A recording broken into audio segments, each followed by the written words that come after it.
see.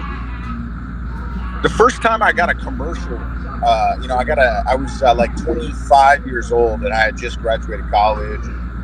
Like when I was like 23, and I hadn't been doing much for a couple of years, and I was working selling appliances.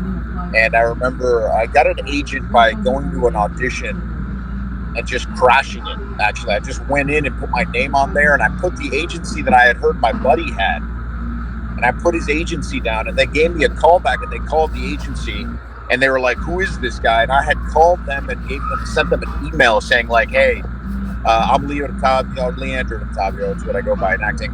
And so I got a call back without an agent, and then I went and I actually booked it. It was a Mercedes baseball commercial, and it was pretty cool. I would say that was my first big break, man. I went in. It was shot at Dodger Stadium.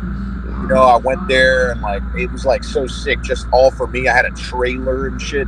It was a pretty sick experience. But then, really, yeah, that was the first thing that kind of let me know that, hey, man, I can do this shit. I can get out there and do some shit. But yeah, I crashed an audition. I put an agency that I heard my buddy had, and that's how it happened. And then they ended up representing me for a while, and I actually got a lot of work with them. But my first big break that changed my life per se, I mean, it depends, because if I had never gone to Waterworld, I would have never gotten on The Bachelorette, and if I hadn't met, all these people. So it's kind of a hard thing to pick. But I think the first thing was that Mercedes commercial that I booked when I was working appliances. That was like the first time I realized, hey, man, I can do this shit. But The Bachelorette, though, that came about after I was doing Waterworld, and like I had I built a little following there.